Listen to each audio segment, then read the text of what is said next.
The quiet evening at Memorial Hospital was like any other, with nurses making their rounds and the gentle hum of medical equipment filling the halls. That all changed at 8:45 p.m. when the emergency room doors burst open and a sight that left everyone stunned. A young black girl, no more than 12 years old, cradling a tiny white newborn in her arms. The girl's chest heaved as she tried to catch her breath, her school backpack still hanging off one shoulder. "Please," she gasped, "the baby needs help." The infant, wrapped in what appeared to be a soft yellow blanket, was surprisingly calm and clean despite the chaotic entrance. Nurse Chen, who had been filing paperwork at the front desk, immediately rushed to their side.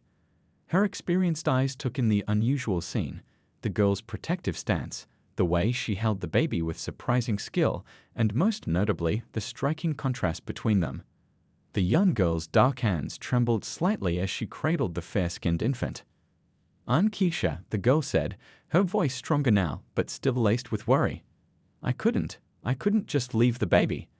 Her eyes, wise beyond their years, never left the infant's face as Nurse Chen guided them to an examination room. The hospital staff moved with practiced efficiency, but their sideways glances betrayed their confusion. A pediatric nurse named Rita gently tried to take the baby for examination, but Keisha hesitated. "It's okay," Rita assured her. "We just need to check that everything's all right." As the medical team examined the infant, they discovered something remarkable. Despite the mysterious circumstances, the baby was in perfect health. The umbilical cord had been properly cared for, the baby was at a healthy temperature, and there wasn't a scratch or mark to be found. More staff began gathering outside the examination room, whispering among themselves. How did this young girl end up with a newborn? Where were the parents? The questions multiplied, but Keisha remained focused solely on the baby's well-being. Hospital security arrived, followed quickly by a social worker named Mrs. Thompson. They watched as Keisha pulled her backpack forward and carefully removed a baby bottle. "I got this from the store," she explained, her voice small but determined. "The lady at the pharmacy helped me pick the right kind." The social worker exchanged glances with Nurse Chen. This wasn't a case of impulse or accident. The girl had clearly been caring for this baby with intention and forethought. But for how long? And why? As word spread through the hospital, more details emerged that only deepened the mystery. Keisha's school uniform was neat and tidy, suggesting she'd gone to classes as usual. Her backpack contained normal school supplies alongside carefully packed baby items, diapers, wipes, and an extra blanket. When asked about her parents, Keisha provided their contact information without hesitation. "They're at work," she explained. "Dad's shift ends at 9, and Mom works nights at the care home." There was no hint of deception in her voice, only a mature acceptance of responsibility that seemed at odds with her young age. The baby started to fuss, and without missing a beat, Keisha reached out to stroke its cheek. The infant immediately calmed at her touch, suggesting a bond had already formed between them. The medical staff watched in amazement as this young girl demonstrated a level of baby care that many new parents took weeks to develop. As the evening wore on, the hospital halls buzzed with speculation. Some suggested darker scenarios, but those who had witnessed Keisha's interaction with the baby felt differently. There was something else going on here, something that went beyond simple right and wrong. Sometimes, Nurse Chen remarked to a colleague, angels come in unexpected forms. She watched through the window as Keisha sang softly to the baby, her young face a picture of genuine concern and care. Outside the hospital, the sun had long since set, and the first stars were appearing in the darkening sky. Inside room 112, a young girl continued her vigil, guarding a precious life that had somehow found its way into her care. The truth behind their unlikely pairing was still to come, but one thing was already clear: this was no ordinary 12-year-old, and this was no ordinary night at Memorial Hospital. As the clock ticked past 9 p.m., the hospital corridor filled with new voices.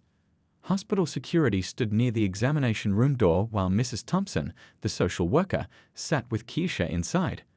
The baby had fallen asleep in a small hospital crib, peaceful and unaware of the commotion surrounding its arrival. "Sweetheart," Mrs. Thompson said gently, "we need to understand what happened. Where did you find this baby?" But Keisha just shook her head. her eyes fixed on the sleeping infant. She had been answering other questions readily, about school, about her family, about how she knew to care for a baby. But when it came to the baby's origins, she fell silent. Nurse Chen brought Keisha a juice box and some crackers, noticing the girl hadn't eaten since arriving. "You must be hungry after such a long day," she said, placing the snack beside her. Keisha accepted with a quiet thank you, but her attention never strayed far from the crib. The atmosphere shifted when Keisha's parents burst through the hospital doors. Her father, still in his delivery uniform, and her mother, wearing scrubs from the care home where she worked, rushed to the examination room. Their faces showed a mix of confusion, worry, and disbelief. "Baby girl, what's going on?" her father asked, kneeling beside her chair. The concern in his voice was clear, but there was no anger, just genuine bewilderment. Her mother stood frozen in the doorway, staring at the sleeping infant in the crib. The hospital staff watched as Keisha finally showed the first signs of breaking down. Her lower lip trembled as she looked at her parents, and tears welled up in her eyes. "I couldn't tell anyone," she whispered. "I promised." The room fell silent except for the soft beeping of medical equipment. Mrs. Thompson leaned forward slightly, recognizing this might be the moment when the truth would finally emerge. But Keisha wiped her eyes and straightened her shoulders, that same determination returning to her face. Meanwhile, the hospital administration had contacted local police, who arrived to begin their investigation.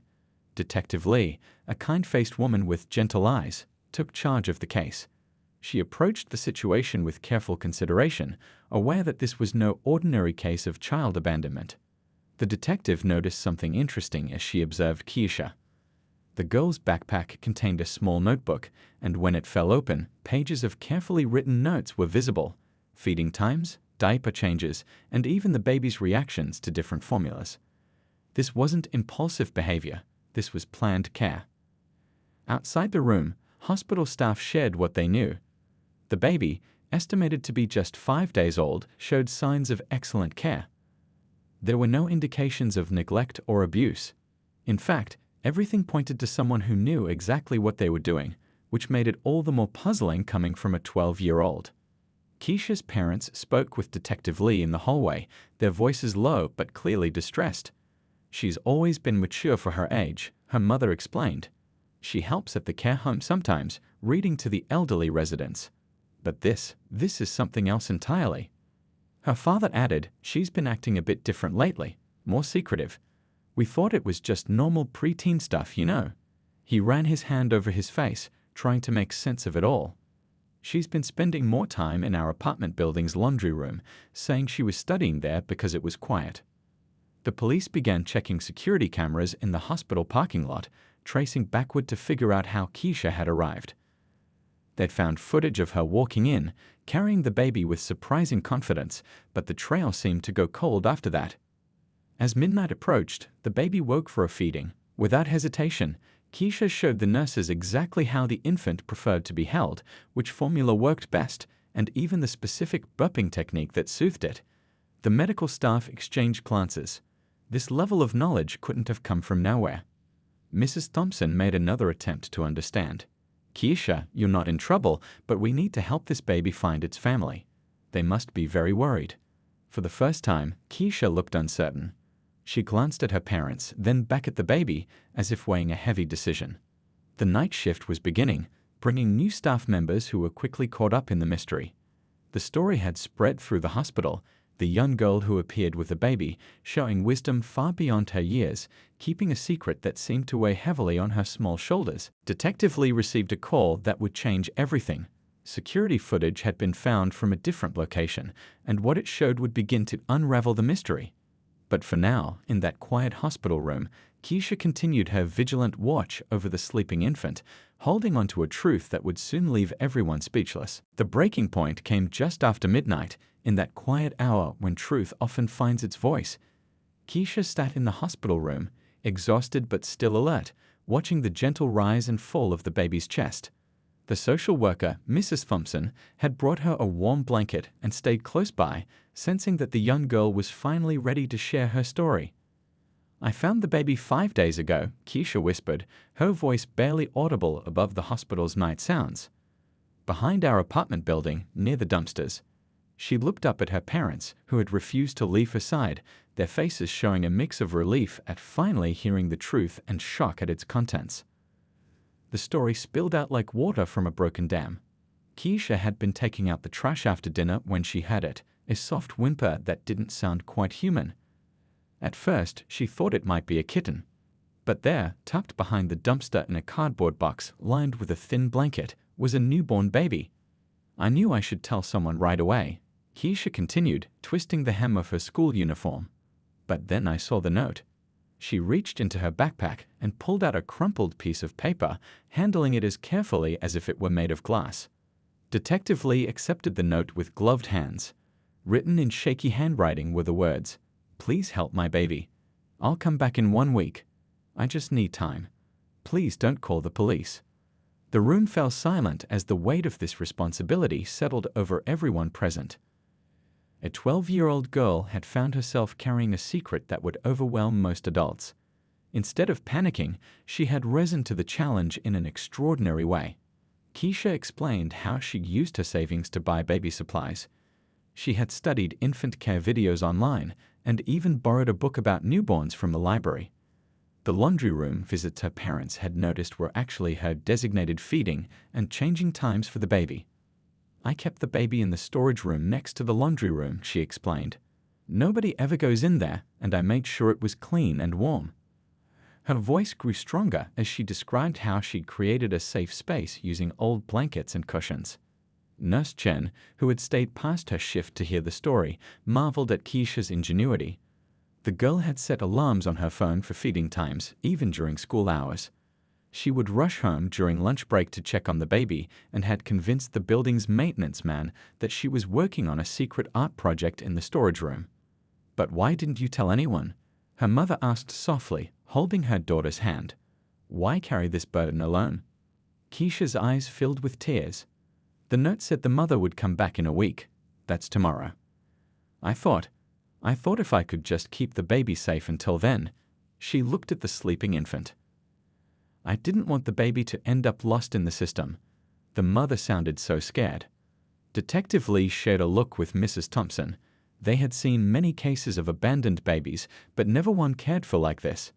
Keisha had somehow managed to be both a 12-year-old student and a surrogate mother, keeping a newborn alive and healthy against impossible odds. The hospital pediatrician confirmed what everyone had noticed: the baby was thriving. Despite the unusual circumstances, it had received better care than many babies in traditional homes. Keisha had even kept a detailed log of every feeding, diaper change, and sleeping pattern. As the night deepened, more details emerged. Keisha described how she would sing to the baby during feedings, how she learned to warm bottles using hot water from the laundry room sink, how she figured out exactly how to hold the baby to prevent gas pains. Her father, who had been quiet for a long time, finally spoke. "You could have told us, baby girl. We would have helped." His voice was thick with emotion, proud of his daughter's compassion, but heartbroken that she'd carried such a heavy secret. "I was afraid," Keisha admitted. "The note seemed so desperate. I thought if I told anyone, the mother might never come back." She looked at the clock on the wall. "She has until tomorrow evening." She promised she'd return. The police would need to investigate, of course. Security cameras would need to be checked, statements taken. But for now, in that quiet hospital room, everyone sat in awe of a young girl who had chosen compassion over convenience, responsibility over relief. As the first hints of dawn began to color the sky, Keisha finally allowed herself to rest, curled up in a hospital chair next to the baby's crib.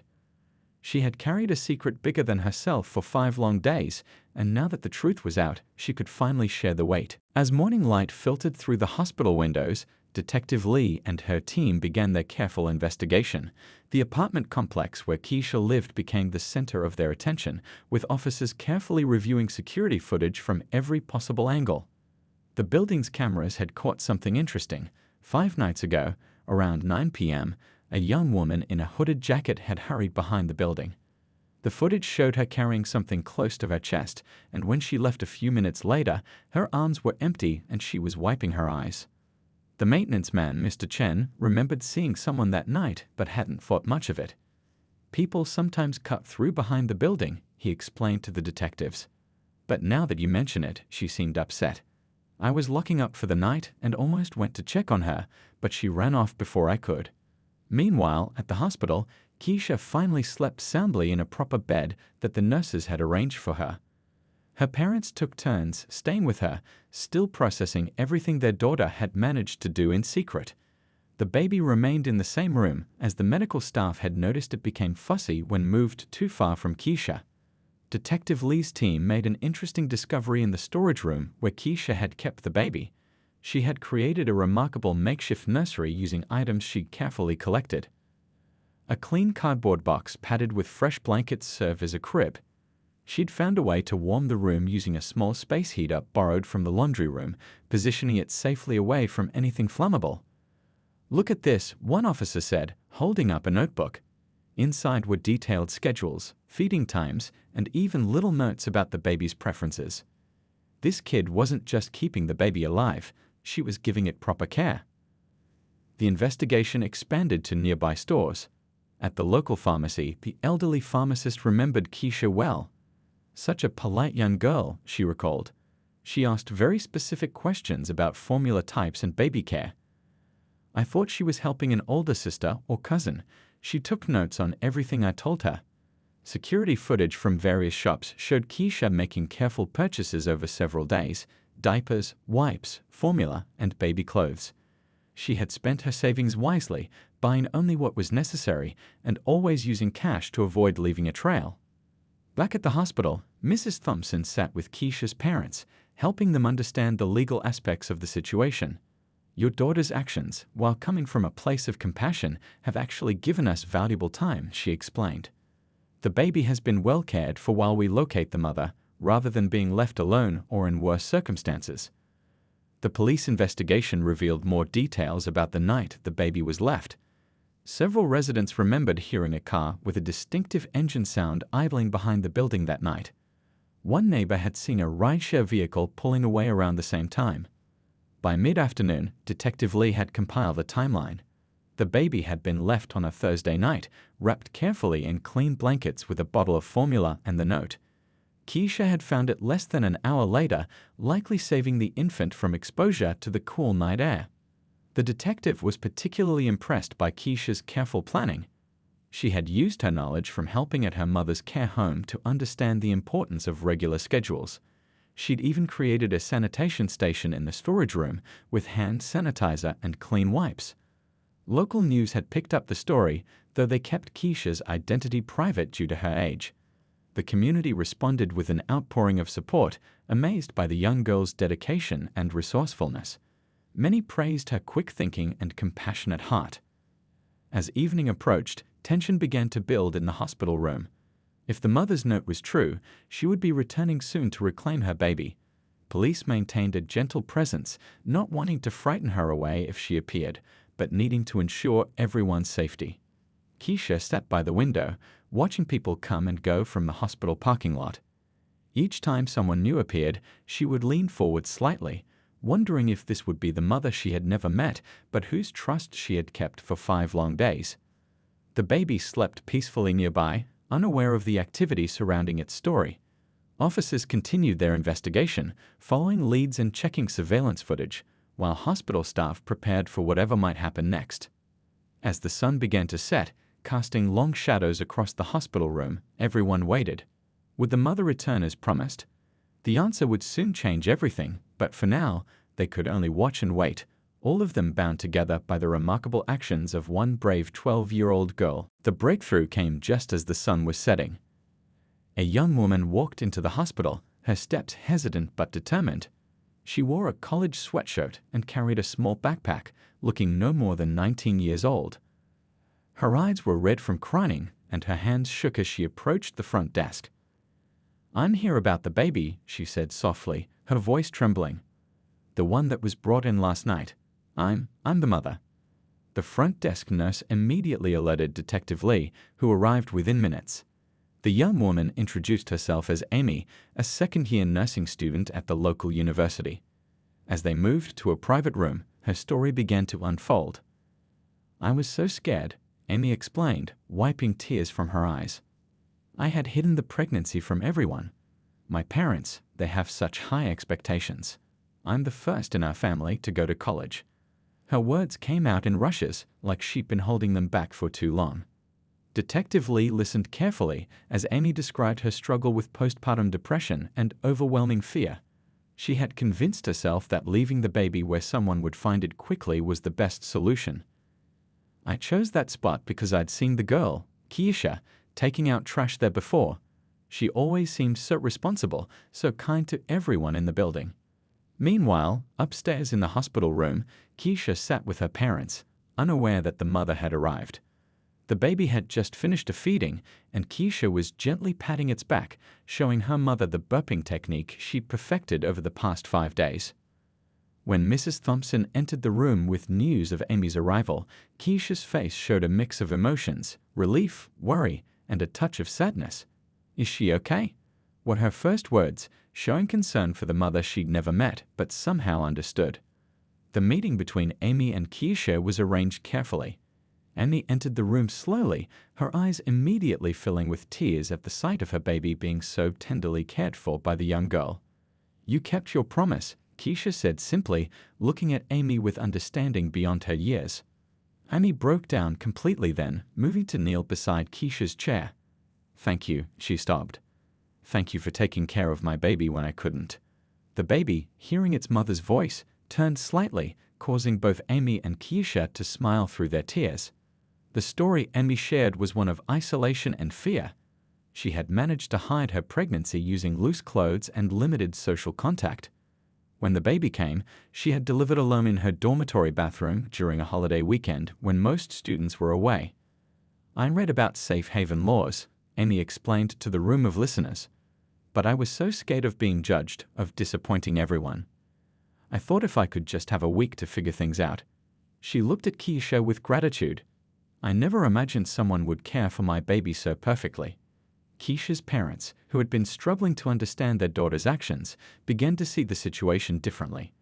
Their daughter hadn't just kept a secret, she had created a bridge between a desperate mother and her child, giving both a chance for a better outcome. The hospital staff who had been involved in the case gathered to hear Amy's story. She was already enrolled in counseling and had finally told her parents about the baby. To everyone's surprise, her parents were now on their way to the hospital, having promised to support their daughter through this challenging time. I want to keep my baby, Amy announced, her voice stronger now. These past 5 days, they made me realize what I really want. I just needed time to find my courage. She reached out and squeezed Keisha's hand. And you gave me that time. Detective Lee confirmed that while there would need to be follow-up with social services, Amy's decision to return and her willingness to accept help were positive signs. The fact that the baby had been well cared for during its absence would work in her favor. As evening turned to night, the hospital room became a place of healing. Amy's parents arrived, moving quickly to embrace their daughter and meet their grandchild. There were tears, but also laughter, as Keisha taught them all the baby's preferences, how it liked to be held, which songs seemed to work best for soothing. You know, Amy said quietly to Keisha, I'm studying to be a nurse because I want to help people. But you've taught me more about caring for others than any textbook ever could. The baby, now officially named Hope, slept peacefully in its hospital crib, unaware of the remarkable chain of events it had set in motion.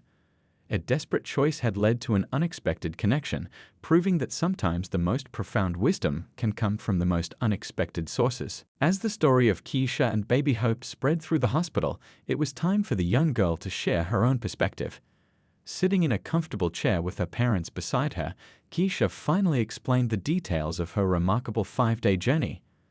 That first night, when I found the baby, I was so scared, Keisha admitted, her voice soft but steady. But then I remembered how Mrs. Parker at the care home always says that being scared isn't a reason not to help someone. She smiled at her mother, who worked at the same care facility. Keisha described her careful planning, how she'd spent that first night researching newborn care on her tablet while the baby slept in her carefully arranged storage room. I knew I needed to be organized, she explained, like how Mom keeps charts for her patients. She pulled out her notebook, now somewhat worn from constant use. Each page contained detailed notes, feeding times marked with little stars, diaper changes tracked with circles, sleep patterns documented in careful lines. I wanted to make sure I didn't forget anything important. The hospital staff listened intently as Keisha described her daily routine. She would wake up extra early to feed the baby before school, rush home during lunch break for another feeding, and spend her afternoons caring for the infant while pretending to study in a laundry room. The hardest part was during school, she admitted. I was always worried something might happen while I was gone. But I figured out how to pad the box with blankets so the baby couldn't roll over, and I kept checking between classes. Her father, still amazed by his daughter's resourcefulness, asked about the supplies. Keisha explained how she'd saved her allowance and birthday money, carefully budgeting for each item. The pharmacist was really helpful, she said. She taught me which formula would be best and how to sterilize bottles using just hot water. The social worker, Mrs. Thompson, was particularly impressed by Keisha's attention to safety. I made sure to keep the space heater away from anything that could burn, Keisha explained. And I always used hand sanitizer and kept everything super clean, just like they do here at the hospital. During the nights, Keisha would set alarms on her phone, muffling them under her pillow so they wouldn't wake her parents. She would sneak down to the storage room, caring for the baby in the quiet hours while the building slept. Sometimes I would do my homework there, she said. I didn't want my grades to drop and make everyone suspicious. The detective who had been taking notes asked about the other residents of the building. Keisha explained how she'd managed to avoid detection. Most people in our building work during the day, she said.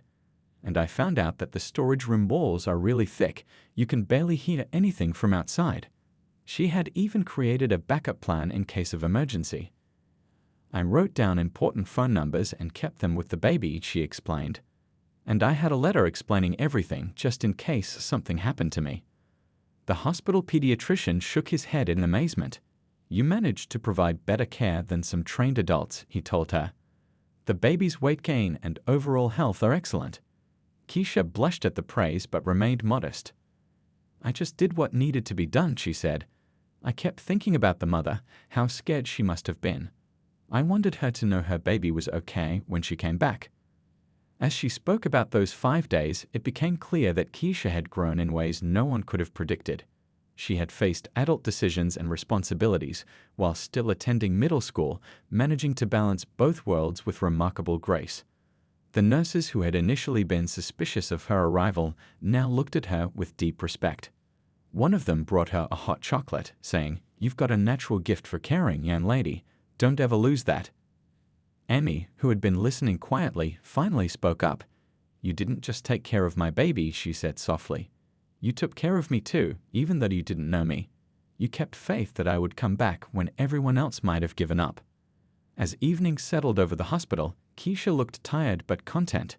The weight of her secret had been lifted, replaced by the knowledge that her compassion and quick thinking had created a bridge of hope for both mother and child. The baby slept peacefully nearby, unaware that its first days of life had been marked by such extraordinary care from an unlikely guardian angel.